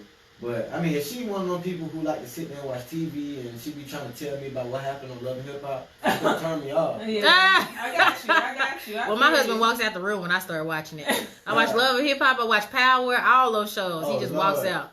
See, I don't, reality TV turned me off a long time ago. I can't look at it. But I do think, in a sense, as you get to know somebody, I think y'all can, if you open-minded, maybe you can get her more into music or something. Because everybody loves music to a certain extent. Exactly. It just depends on the genre, right? Yeah, that's what I'm about to say. It depends on your genre that you're interested in. Yeah, I think it just You could work it out. You could definitely work it out. Yeah. So, what would be your best advice to the ladies if they're having difficulty finding a man? They're making the money they want to make. They know who they are. They're well rounded. What would be your advice from a man's perspective? What would you tell a female out here that's looking for love? What would you say to her? Lower your standards. No, I'm kidding. Hey, sometimes you might overlook your blessing. Sometimes we miss the greatest things in our lives by overlooking them or just not appreciating what's really out there. So, you might have wanted the pretty little cute dog, but that pit bull might be the right dog for you right now at this stage of your life. That's a good point. Never know, so I don't know, some women don't. Like me, I'm a little bit more rugged. Like, I'm not one of those dainty, soft sugar-coated. You're not about to run over me. Like, a female can't. Some women like men that they can take control of and they want to be the alpha of the relationship. You can't do that with me. Right. So, I don't know. Well, I had one listener who says he would offer the advice of women to communicate more and to be more upfront. So there's a lot of women, I guess, that apparently keep in a lot, right? Yes. How they feel, so they'd be mad at you and you wouldn't even know until like a week later, until he finally explodes out. You gotta guess what they think. You have to guess what they're thinking. I used to be one of them women. I hate that. Yeah, no, I'm very open. Yeah, I'm the exact opposite. See, I used to be one of them women, and my husband honestly kind of had to pull that out of me. And it's something like it's still some things that I'm still learning, like that I have to talk about. Like we actually had a conversation yesterday where like he was like, where I honestly had to admit that I don't give him the opportunity to support me in certain areas of this journey in my life. Do you not tell him what's going on? I don't. Oh, come on. I don't. And I admitted that. Like I told him, like he asked me, like, do you think that I'm supportive? And I'm like, you know what? No, but I don't think it's your fault. I realize that I don't communicate a lot with you about certain things that I have going on. That's interesting. I can be honest about that. Like, I know that I don't talk about a lot of stuff. Right. And but it's something that, God is constantly working with me on. Because I think I kind of want to feel like I can do this, and then when it happens, then I'll bring you in on it. No, take your partner on the journey. Oh yeah, I'm learning for sure. I thank God that you did self-evaluation, because a lot of people don't. They just keep living right and being who they are, despite who it offends, despite what kind of controversy it may cause in the relationship. So that's good. That's a great step forward. Yeah. Because I hate relationships where a person wants to for you to guess or make assumptions of how you feel, or they make assumptions about how you feel. Like, I hate that. Look, I'm feeling that.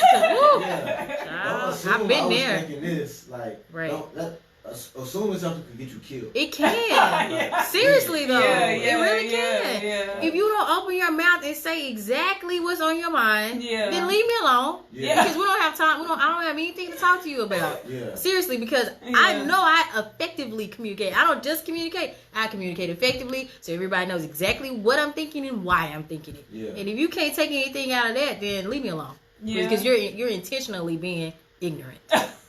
I mean, that's a good point. I mean, that the commentator we had here said, as well as just Pierre, we do. I mean, and I know honestly it's an issue for some men as well, men and women. It's a big issue for men. I'm surprised to hear you say that you're open with how you feel, because a lot of men, tell me if I'm wrong, but one guy saying triggers. Anyway, a lot of men keep everything inside, and you never know. And then they let it out through their actions. They go and start talking to other females, or they go out and they start drinking alcohol, or they get hooked on drugs because they don't know how to say what's on their heart and what's on their mind. But you actually have a blessing here. You're actually able to talk about how you feel. Well, just for clarity, I'm a Scorpio and I'm an only child, so certain times I will be more to myself and I won't really talk about what I have going on, what's bothering me. But sometimes that's because I just don't want to talk about what's bothering me at the moment. I want to be positive, and I'm looking for my female to give me joy. So it might be something I'm really thinking about, but I just ain't gonna talk about it. So from that standpoint, I'm not gonna always be open, and I'll probably eventually get to telling you how I feel. But I'm just not gonna tell you everything I feel. Right. I'm not gonna be totally transparent all the time. But as far as I don't have a problem with talking about certain things. Yeah. Eventually, basically, it's gonna come out. Like, eventually, it's not like you're necessarily in the moment. Yeah, I don't want to talk about it. I can't put it into words. But like maybe tomorrow. Yeah. Would you say that that's you? Maybe tomorrow, I'll be able to. Not my Scorpio, man. I'll be able to tell you. Maybe next week or next month. You know what? Next year. Hey. Last year, I was feeling like. Last year, really? I would not even have known. I can't wait that long. Yeah, some people wait that long. You'd be surprised. Yeah, I think it just depends on the person. Yeah, my husband, if he looks at this later, he'll probably be saying, "Nah, you tell me when you ain't got no other choice." At the last minute. And one of our listeners says that. Wait, let's see. I think I lost the message. He says he's saying everything. So he's the type of person that's gonna tell you exactly how he feels. But there's not that. I don't know that many men that I know that are my friend that will just come out and say, they'll call me up, one of their homegirls, somebody they can trust, or some family member, and say, oh, I'm dealing with this with my girl, and I just feel like this, and this. And then the next question I'm asking is, well, have you told her? No, I didn't tell her, because why not? You need to tell whatever problem you have in your relationship needs to be directed to the person that you have the problem with. Yeah. Not anybody else. Yeah. Yeah, I don't like having other people in my relationship. Me either. Like, I don't think you should live like that. Like, I used to get mad at the girl I was with for 10 years. I used to get mad at her for putting her family or her friends into our relationship. Like you can't tell them bad things about me. Then they get a bad perception of me. Then when we get back together, now they they're never gonna set me. Right. You love me again, but they're never gonna love me again. Right. They're never gonna take me back in like Exactly. you did. That trust is broken. So yeah. And I think that's something I also had to learn the hard way a long time ago is, don't put people in your business. I know I went through a stage like that where it was like I was asking everybody their opinion on certain things. You can't do that. Yeah, you did. I did have to learn that though. That you can't be putting everybody in your business, or asking. Yeah. Well, it wasn't everybody, just certain people, obviously, that I felt I trusted. That was in my circle at the time. That I would ask certain things about certain situations, and of course, I did have to learn that you don't need to be asking everybody. First of all, I'm a praying woman, so I do believe you need to pray, and you need to talk to that person. Yes. You do need to talk to that person about the situation. Right. And don't get me wrong either. What you're saying is absolutely right, but on the other hand, because I am going to sound like I'm contradicting myself. It's not okay for you to tell everybody your business, but at the same time, we're human and you have to let it out. Especially if the person that you have a problem with isn't listening. Yeah, let's say you did address it to them, right? You've already had that conversation. You're not getting anything out of it, but you're not ready to leave that situation. So you want to vent, you want to air it out, you want to get somebody else's take on it and see, is it worth me staying, or should I just leave this whole situation? And I think it depends on the situation too. I don't think every situation, and I think you would agree too, everything should not be, let me call mama. Right. But it's certain things, that are really frustrating you in that relationship. That you should have a trusted confidant. That you should, or I agree. Or maybe like for me, I know personally. It's amazing how I feel like sometimes God puts certain people in my life for a certain period. And at that particular time, I know I can go to this particular person and they're going to be honest with me, give me their viewpoint on the certain situation. But every situation that goes on in your relationship should not be a situation. It shouldn't be a podcast. Yeah. Like it shouldn't be like tune in next week. Yeah. It's all the drama in our life. I'm telling you, you got some people that's posting the whole relationship on Facebook. Yeah, and people love drama. People love something to talk about. And I don't want those people around me. I swear to God, I hate people like that. People who know everybody's business and they can tell me, you heard about so-and-so? Oh, Lord, no. He said, I don't want to know. No. Don't even tell me about so-and-so relationship. I used to get so much information about other people's relationships. I didn't even want to know. I feel you. You know, bro, doing this right here. Bro, don't tell me that. Don't tell me that. I'm never going to look at bro the same again. Yeah, for real. That's a fact. You're right, for real. And it touches back on what you said earlier, that we as women, especially, we have it bad. We go tell our family, our moms, our dads, our uncles, he did blah blah blah blah blah, and then next week y'all are back together and now your family's like, I don't fool with him. Why are you still with him? Because now you made them big mad, and there's no turning back for them, because you've already told them all these other things leading up to. But you already know when you love somebody, they can do God knows what sometimes, and you're still gonna end up being with them because that's just your soul tie. That's who you love. That's, you know what I mean? Like, I'm not saying now, hold on, let me clarify for everybody that's listening. I'm not saying go get your teeth knocked out and go get them fixed by the dentist and be back with that same man. That's not what I mean. But we're talking about on a lower level of things. Maybe he lied about something and it was something petty that wasn't detrimental to your relationship. Well, next week you may make up and you're back with him. But what I'm saying is, don't be so quick to, like, in your anger moment, never do things in anger. You know what I mean? And you go off and you tell 5 different people in the family, you tell your closest best friends and all this stuff. Now everybody's angry at your significant other, whoever he or she may be. And when you are back with them, just better know they're talking hella crap about you because you went and told your business to them, and they're like, I can't believe she back with him. I can't believe he back with her after he knows what. That goes between, or stays between you and the person that you love. Period. It's just some things that should never leave your household. True. You know what I'm saying?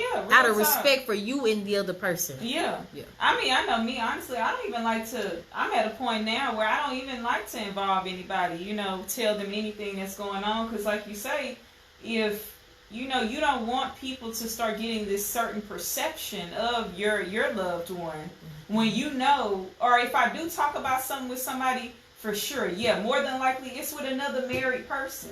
Because that's something else, people, y'all. You gotta be strategic about, also, if you do need to vent to somebody, make sure you vent to somebody who's in your shoes or something. Like, I'm not going to go talk to my single best friend about my marriage. Because there's nothing that she can tell you to help you. Exactly. And she's not going to understand. And that's no offense to anybody that's single out there, because you have the mental capacity to do it, but you're not in this situation. Exactly. So you have no idea what I should or should not do. Yeah. If that person is not in the position that you would want to be in, or you trying to be in, then you probably should not be talking to them about your situation. Exactly. Like, it's different. Yeah. Now, if you single, you can probably take your scenario to your married best friend, because they've been there, done that more than likely. But no, as a married woman, no. Marriage is a whole nother level. Yeah, I cannot talk. Y'all think dating is hard? Yeah. Oh my God. Woo.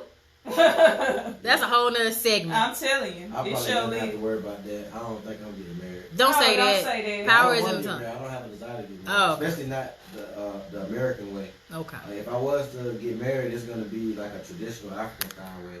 But there's somebody out there for you. So that's why I say don't count it out, because there's somebody out there who is on that level, who's like that. There are people, that we've seen get married on that level. It's crazy. I had a friend that asked me, and this wasn't too long ago. This was this year. She said, "So, do you really enjoy being married?" She's like, "Are you happy?" Yeah. I was like, "Heck yeah!" But I really said the other thing. I was like, I would not be single for anything in the world. No offense to people that are single. Yeah, exactly. I was single for a very long time, and it was on my own. The reason why I was because I wasn't going to be with somebody who didn't deserve me. But on another note, I'm so grateful that I am finally taken. Because there are so many people out here that would drain you of your energy. You know what I mean? That's deeper than anything else. Yeah. It's like those, they call it energy vampires. Uh-huh. And you can actually be in a relationship with one of those. Yeah. And you have to be careful and pay attention to the signs, So, it's real out here. They don't have to put their hands on you, but they can definitely drain you. Yeah, this might sound a little crazy to some people, but to each his own. Like, I've been open to the idea of more than one person in a relationship. As far polygamy? I guess you could say polygamy, but I think it's another word they use for it sometimes, but I can't think of that word. But I have two female friends, very successful women, and they're sister wives. They're together, but they're looking for a king. And to some people it kind of sounds weird. And I joked with people before, like, I want to have 2, 3, 4 wives, but of course. But what's your reason behind it? Well, I like the chemistry that they have together. So, in my perspective, I feel like that will be. I know it's not traditional. I know it's to each his own. To each his own. It's different, but I think that'll be an interesting situation to be in, having 2 wives who are also mutually connected and having like a triangle. Like a tribe. Yeah, like on some real tribe stuff, because like. I think a lot of our perceptions are very Americanized. Like, our whole idea of marriage. That's why I said I wouldn't get married in America or the Americanized way, because I don't believe in that. I'm the least patriotic person there is. Like, and just like relationships, like who told us that we were only to have one significant other? Like, even no matter what religion you are, in every other religion they have multiple wives or husbands or whatever this situation may have been. So I mean, it's all about your perception. Like, I know, like this other girl I just was talking to the other day, she was telling me about this was some other stuff about the relationships they had going on, but so I was just new to this about people being in these, I guess, swinger type relationships. I ain't about that life. Like, it's a lot of different minded people out there. Put it like that. There is. I had no idea that there were actually women out here who were what you said, sister wives, and they were looking for kings. I had no idea. Oh yeah. It's actually beautiful if you think about it, because 3 people can handle such a bigger load. And the girl I was telling you about, who told me about these other new relationships I never knew about, was talking about quads and how sometimes maybe 2 men, 2 women, and it's more like they're living together. Yeah. Oh my Lord. And switching partners. Look now, at me. It's kinda, going on? What's going on? Once here? again, to each his own. Yeah, to each his own. That's my motto. Yeah. That's too much for me. That's what I'm about to say. That's not me though. Yeah, I'm not at all for those stuff like that. But I would. Because think about it, y'all start having kids, and it's like it's too confusing. That's what but it's too ooh. I don't know. Like I say I would think. All I know is my personal forte. Nikki like, heck no. We always love to say Sistas Talk is a no judgment zone because that's exactly what it is. Yeah, that's exactly what it is. Yeah. All I know is what I like and what I want in my house, and exactly. That's all I can say. There won't be no 2 or 3 sister wives over here. Yeah. I'm the only sister wife. Yeah. Yeah, but I mean, hey, if you feel like that would work for you, no, I don't know. You don't know, but you're open. You're open. Yeah. You're open. There we go. I'm open-minded towards it. I wouldn't just shut it out. Yeah, I wouldn't say never. Yeah. I mean, you got a good point though. You guys would get a lot accomplished. A lot. Yeah, that's my main focus as far as any type of relationship. Because if I get into a relationship, my partner has to be aligned with my life goals. Like they're gonna have to be. It sounds like you're looking for workers. Somebody. That's what it is. Essentially, your marriage is a contract. I'm so done. We're a partnership now. It's so a lot of work too. It is. With just 1 and 1 is what I'm saying. It's so a lot whatever of work. I have going on, you automatically a part of that. Like say for instance, if we get married and you give me ideas, then when we get divorced, you own half of my company because we were together. Good point. And the possibility of you helping me get these ideas out there. So I mean, so we already in it together. So I need a woman who wants to be involved in what I have going, just like I'm gonna be involved in what she has going on. Exactly. Because we're a partnership, and technically it is a business agreement when you get married in America because it's a legal contract. It is a legal contract. He's making a very good point here. Oh yeah, I see it changed it ago when I seen a lady on Facebook who did say this, like have a live post where she did say this in her live feed like we're doing right now, where she did basically say that women, when you're out here dating and you're coming together with someone, that you should marry for love, but she basically also was saying how it is a business agreement, and so you shouldn't just marry somebody based on love, but also on like what can we grow together? What can we invest in? What can we do together? Can we do this together? If not, then then maybe in a sense. So I guess that also still stays in tune with our topic of today is the fact, should you feel like, or should you lower your standards, if that's what you want to call it? I don't really want to say lower your standards, but it is in a sense, I guess in a way, you are compromising some certain things. Right. Yes. And you just need to make sure, what are you willing to compromise? Because just like any business deal, we have to compromise. Yeah. So true. Everyday life, you got to compromise. Yeah. You got to decide whether you're going to drink this smoothie with all this sugar and calories in it, or you're going to hit the gym and work out like you're supposed to. Absolutely. I mean, yeah, real talk. So you got to compromise with what you want to do. Real talk. To I was just in that dilemma yesterday. I was like, do I want ice cream after I ate a full light meal? Yeah. Or do I just want to drink some water? And I drank the water, but later I had the ice cream. So I had both. You know what I'm saying? Yeah, but you do seriously have to look at it that way. It's a business transaction, whether you want to look at it that way or not. Because we're marrying for love. Love is a big deal because love will make you stay sometimes when you don't want to stay. When you know you're not supposed to stay. Exactly. Yeah. So I think it's both sides of it. Yeah, you need to be with somebody for love, but also you need to also, because that business transaction also will make you stay when you don't want to stay too. Yeah. Because sometimes you do have to look in the value of that person and the potential where y'all could be going as far as business wise, as far as legacy, where y'all are going in the future, versus if I continue to stay with you just on the basis of love, are we going anywhere? Right. Yeah. Are we creating legacy? Like, let's be real here, are we overturning any generational curses on either or both sides of the fence? Yeah. Right. It's just like one time I was talking to a friend and I told her I was in a 10-year relationship. I'm like, damn, that's a lot of wasted time. And I was like, no, it wasn't wasted time. I don't look at it as wasted time because I learned a lot of lessons. My partner learned a lot of lessons, even though it didn't work. Yeah. You know, we both learned a lot of lessons that prepare us for our next stage in life and our next relationship. And it was crazy because, like, I forgot the point I was about to make. It's okay. We've been talking for 2 short hours with no break. You notice I didn't go on break now one time. It's all, it's been a good topic of discussion. Yeah. It's all good. I'm trying to remember what we were talking about to kind of help you get back to where you was at. You said something that triggered me to think something. Because we were talking about business deals, what'll make you stay, and what'll make you. Like, I remember. Okay. The girl that I was with, it was a points relationship. I was trying to get her. I was almost begging her, please just leave me alone. Stop talking. Oh, wow.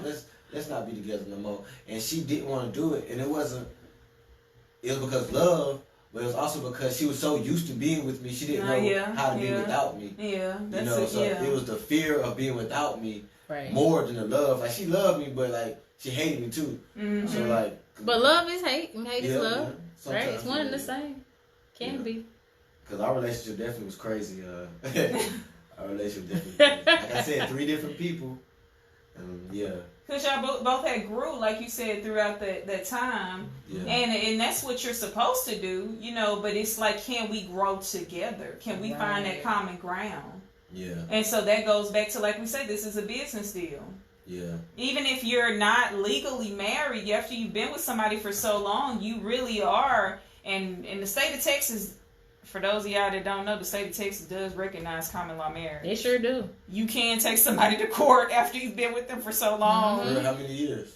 I want to say it's like maybe 2 to 3 years. It's not that long. Oh, no, it can't be that short. It might not be necessarily that short, but we'd have to look it up and do the research. It gotta be like 7 years at least. I don't know if it's that long. I don't know, but we do have to do the research and tell you for sure. Yeah, but I do know for sure that the state of Texas does recognize common law marriage after some point. Let me just say that. After 6 months, right?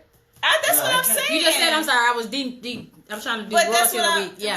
But that's what I'm saying. It's 6 months for sure. Okay, see, I know they it's a can honor. short So period of time. if the person you're living with for 6 months or longer decides they want to take you to court for half your stuff, let's say you're selling your house, right? You've been dating a chick for 6 months. They can actually then put the camera on. They can actually take you to court. See, I thought so. For half of what you got, and they can help you get the house. They can help you get the car. 6 months in the state of Texas, for sure. 6 months. I know it was a short period of time because we actually are friends with somebody who used to be a constable and who actually had to go help because this is stuff you deal with as a constable. Right. And so that's why I learned that I thought it was a pretty short period of time. It's very short. But it's funny. Unless it's changed, right? To my understanding, it's probably still the same. But it's funny though that you say that because now as far as marriage is concerned in the state of Texas, for you to get alimony, you do have to be married, I think, for at least... Now, that part I don't know. Yeah, to collect alimony, it's longer. You have to be married longer to actually be able to get alimony. Is it like 10 years? Yeah. I think it's 10 years. I'm saying I don't know. I think I know. But I do believe you're right. I believe it's 10 years because I actually, once again, personally knew somebody who fell short and they could not collect the alimony. I think I do know someone, too. That's how I know it. Yeah. I think they were 9 years and they were like, if I just would have stayed one more year. You know? Yeah. It's a business transaction, y'all. Sad but true. Yeah. I mean, you made a good point when you said that. I mean, it is what it is, right? Yeah. Because my thing was that I personally knew somebody growing up as a kid who they were married, right? The person, when they got married, they took on their kids as their own, and they were raising these children together. But they got divorced. They weren't together for a whole 10 years. And so they couldn't get child support from this person because these kids weren't technically their kids. And they weren't together long enough for the alimony. So now they were in a pickle. Wow. Yeah. Yeah. Because that person decided they no longer wanted this relationship. Yeah, they no longer wanted this relationship. That's crazy. It is. But I just want to know, what are your takeaways from the male perspective on how women should move forward in deciding who they want to be with, deciding who they want to spend time with and date? Be realistic. Stop watching all that TV and basing your life goals on social media and what your friends and your mom and them did. Be realistic. Yeah. Like, we live in 20, it's about to be 2020. We can't even be prepared for what we're about to see in the very near future. Like, it's things that if you really knew that was going on right now, it would probably scare you. And you wouldn't want to know no more. But I say all that to say, learn and grow daily within yourself. Because as a woman, you are only worth what you think you are worth. That's so true. And to another person, you have to show them some type of worth. And if all your value is invested in your looks, and you know, your hair and your facial looks and your body and all that stuff, then you're not gonna get the partner that you're dreaming of. You know, you have to develop yourself as a person as far as like how you think, how you carry yourself, how you govern yourself. I think our females need better female role models. I think you two women are very good role models for women, as opposed to a lot of the other. Thank you. You're welcome. As opposed to a lot of the other women they see in media. Oh wow, that was a huge compliment. It sure we'll take was. that. Thank It you. sure was. But we want to thank you so much for coming on to the show and sharing your raw, uncut, authentic feelings, you know, on the topic. Just being honest. And we love it. It needs to be talked about more. You know what I mean? And if we talked about it more, people would have a better understanding of what have they been chasing. Do they know themselves? You know what I mean? Are you ready to settle down yet? Or are you just rushing yourself because of what the status quo is all about? You know what I mean?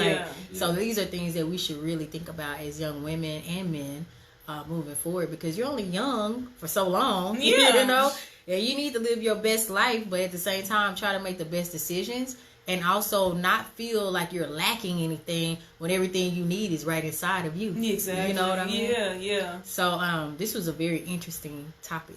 Yeah. And I'm happy that the callers called in today too. Yeah, especially even with you, to have the topic with you, because you're so, you know, like you said, you are authentically you. So it was like, you know, to have that viewpoint and you just being honest, like, hey, I'm open. Yeah, that's what we need. Can you tell them where they can find your products and services? Please subscribe to my website, subscribe to my YouTube, follow me on Instagram at T.R.I.B.E.L.I.F.E Tin. T.R.I.B.E.L.I.F.E Tin.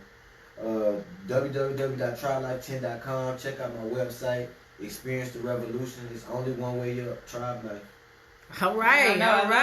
Check them out on Instagram, man. Tribe Life. Oh, and my bad. Just throw this in. I also have an investment group that I'm trying to launch off in the beginning of 2020. So if you're interested in economic type things, please follow me and reach out to me so we can get you invited to my investment group, because we're going to do some big things in the near future. Absolutely. All right. And before we go, of course, you know we're going to have to announce the royalty of the week. But before I do that, I want to show you guys the royalty of the week. Last week or week before was Butter Me Up. I don't know if you can see this. Butter Me Up. And I got the unicorn souffle. And man, I tell you, it works. It's buttery. Let me tell you, with this temperature going up and down like that, your skin can get dried out. Mine gets scaly sometimes on my hands because I wash my hands so much. This is a travel pack lotion as well that we have from Butter Me Up. And you can find them on Facebook. It's going to be facebook.com/ButterMeUpOrganics19. Also, they have a sanitizer that they made. This is a sanitizer that they created from scratch. These are all natural products. No chemicals added, okay? I think she also included for me a Pamper Blend. I believe it's a face scrub, maybe. Tell me if I'm wrong. I'm not sure, but I haven't tried it yet. I'll make sure to read my notes. She delivered everything in a nice padded box. Nothing broke. My souffle is actually in a glass container. So I really appreciate you guys, and shout out to Butter Me Up. Also, congratulations again for being the royalty of that particular week. But this week, we're going to have a new royalty, and that is going to be Buckle My Baby First, Houston. We're actually going to partner with them. Oh, yeah, I forgot to do the drum roll. Yeah, I know, right? We're actually going to partner with them for the December 14th surprise Santa for the children's gift exchange. Is going to be at the Discovery Green location here in Houston. For people who've never been there, it's in downtown. It's beautiful at night, but we'll be there from 2 to 5 p.m. on Saturday, December 14th. The idea is that you want to bring a wrap gift. We're going to have numbers to pass out to you. The kids are going to take those numbers, and after we finish ice skating, we're going to exchange gifts. So We ask that you spend at least $15 minimum on the gift so that each child walks away with something awesome. You don't want them to walk away with a popsicle stick. They want to have something they can actually use. It can be something educational. It can be something fun. Make sure that it's gender neutral, because you never know if it's going to be a girl or a boy that gets the gift. So that's one way that Sistas Talk is going to give back. And again, congratulations to the Royalty of the Week, Buckle My Baby First Houston. Let me tell you a little bit more about them in case you guys never heard of them. You guys can donate from wherever you are in the United States to their organization.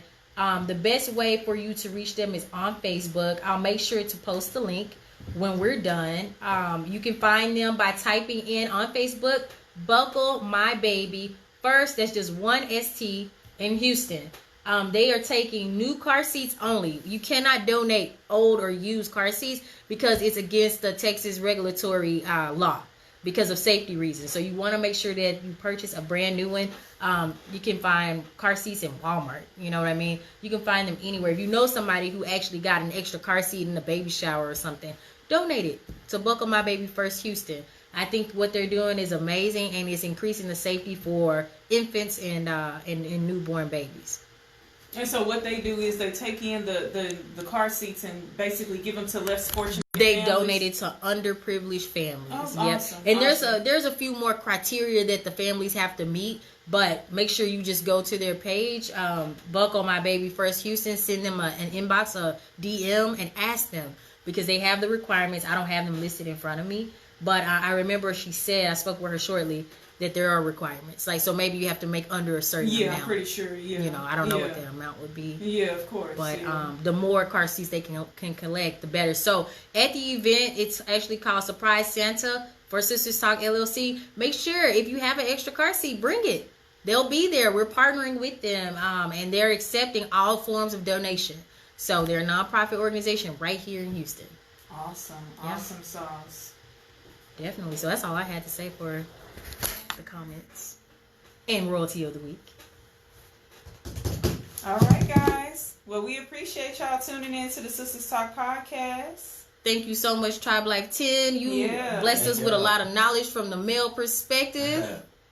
You clarified what you meant by lowering standards. It wasn't as sinister as most people thought initially, but it's something to really think about. Yeah, something we were able to really cut into, get into, and break down, and not necessarily look at it as lowering your standards. Like I said, I don't even like to use that word. Yeah. Just like I don't like to use fake it till you make it either. But that's another conversation. A lot of people use that too. I know. I don't like to use that one either. But the great thing about it is I hope somebody takes away the humbling experience and says to themselves, like, oh, you know what? I actually do like that guy. He may not make as much as I do, but I like him and he makes me happy. So that's what it's all about. How about we get to know each other, go on a few dates, and we just see what happens, how life goes. Let's not, I guess that hopefully that's the key thing that a lot of people got from this today. Like, just don't overthink it. Live your best life. Yeah, don't miss out on blessing looking for what you really want. Exactly. Yeah. Absolutely. Miss out on what you need. Yeah, exactly. That's it. Because no matter who you end up with, the truth of the matter is, as Danielle and I, as two married women, pretty much should let you guys know, when you get married, that's really, dating was the easy part when we really look back on it now. Would you say, Danielle? Yeah, absolutely. I agree. Yeah, dating was the easy part, but once you get in the ring with somebody and you really get married, like, it's a day in, day out. Yeah. I mean, let's be 100. I mean, we're gonna keep it real that, there are some times in the relationship that you wonder. You come to these forks in the road where you have to wonder, like, are we going to continue to stick this out? Right. Agreed. And so, it's a challenge. So even once you get married, you definitely want to make sure. I think that's all the more reason why it is important that